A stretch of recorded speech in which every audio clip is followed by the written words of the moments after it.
So you were always restricted with your budget Yeah. in Arizona. What was this summer like for you, being able to pursue people? It just gives you a lot of weapons. It has we have the ability to trade the picks that we have, which we still got an entourage, I guess, of picks coming to us next year that we've backloaded. But we also have the ability to make trades. We also have the ability to go out and buy players too. So it gives you a lot of different ways to make your team better, and that's what we didn't have in Arizona. When we were going through the rebuild in Arizona, we were just unloading and getting rid of and collecting picks, and we're in a different model now. We're trying to finish our team and add one or two more good players to our team, and whether that's through trade, whether that's drafting, whatever we can do to add talent into our group. So it does restrict you. When you're in that cost cutting mode. Now we're out of that, and we have the ability to kind of finish off our team. So it's a good feeling. All those picks, that's how you got Paterka? Well, kind of like we picked up Michael Kesselring in a trade, right. And then we got Donor on an extra second round pick that we had. So that's kind of how we did it, and then we took those two guys and went out and got Paterka. Used both those players to get Paterka. So I always look at the way that Tampa Bay built their defense, minus Hedman. They were all trades, and so I'm a big believer in that 50% of your team, your Stanley Cup team, should be done by trading, and the other 50% by drafting. And so we've kind of stuck to that model. Just one more quick one, Darren. Trading Doan. When you think the Doan name, and between Arizona and Utah, the Doan name has been synonymous for so many years. How difficult was that? Well, first of all, Josh is an incredible player, and he's an even better person. So that one hurt. That hurt our whole group. It hurt the coaches. That's tough because he was one of the kids that came up. And we drafted him early on in the process, but. Yeah, at some time and point, you have to, chase, goal score, and that's what we had to do. And, Paterka can put the puck in the net. He's got gifted speed and skill, and we had to take a chance on a top six forward, and now it gives us the ability that he fits in our age range. He's 23, Gunther's 22, and Cooley's 21. That gives us a chance. They were all over 60 points this year, so it gives you a little bit of young youth that can add in some points. So we're happy with keeping into that that same range with the age. It feels like the last three championship teams, Florida twice and Vegas, where that balance that you referred to between draft picks and signed players or free agents, it's changed a little bit. It felt like it used to be more heavily draft present, and now it's a mix. Yeah, I think you're right on that one. Obviously Vegas broke the mold when they obviously they won. Florida a little bit too. I think Florida did a little bit of a combination where they've got Barkov and Ekblad, and then they signed their goaltender Bobrovsky. So for them, they kind of did it a little bit different than most. But I feel like your core, your elite players that are driving you are usually your drafts. You have to draft the guys. Nobody's really trading those guys. So those guys usually drive you, and that's the Hedmans and the Stamkoses and the Kucherovs of the world. They're all drafted. But you're still a young team, aren't you?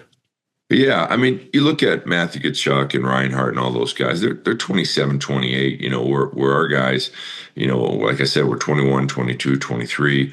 We're pretty young, and even Keller's like our oldest guy at 26. So we're a young team. Now, the good news for us is with the schedule being as tough as it is, with the Olympics being built in, we've got some young legs in there, and that's going to be a good thing. That's going to help us.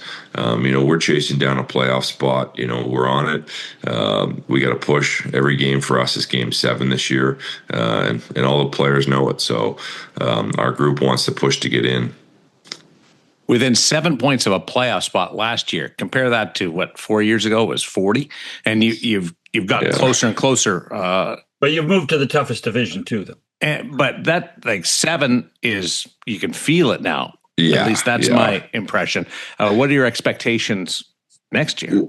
Well, for our group, we want to get over 96 points. That's the goal. We want to make these small, I guess it's around points too, but there's also improvements of the team of learning to play tougher and more consistent. But it's, we set goals of trying to get over 96 points as a group.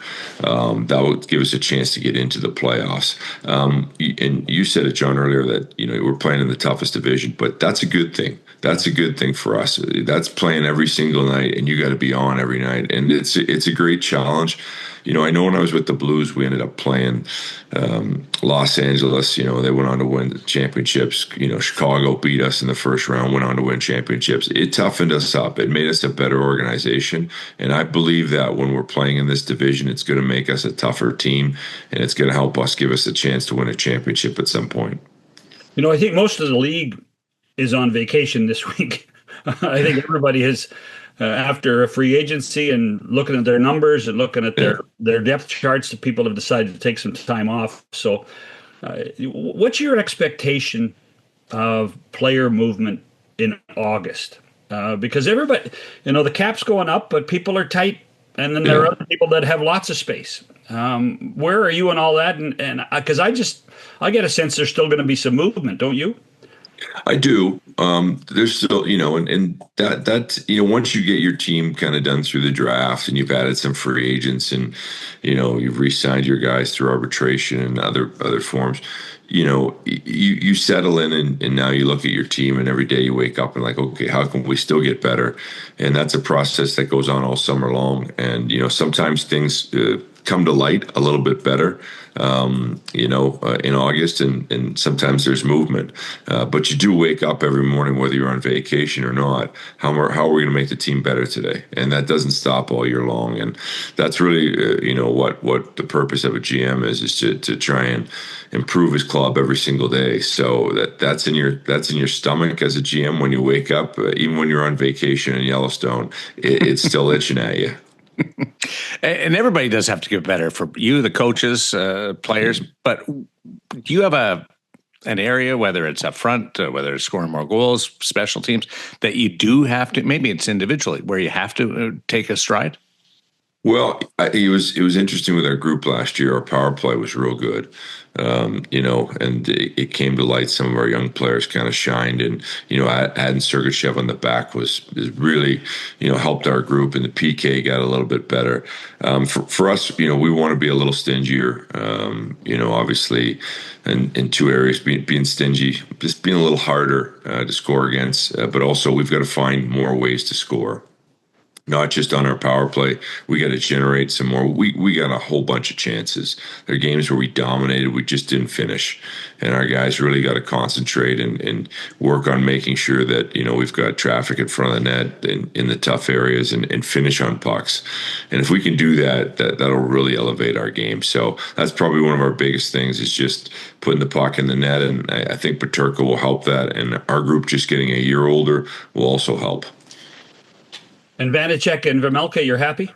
Yeah, Veggie's been great. He's somebody that comes to work every day. He's a big man.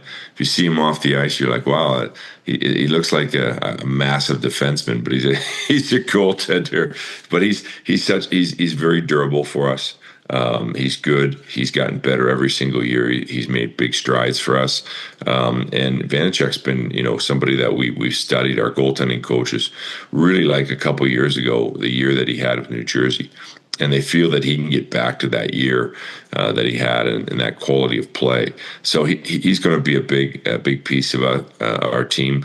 When you have as many back-to-backs as we do coming up in the schedule, you're going to need both goaltenders to get in.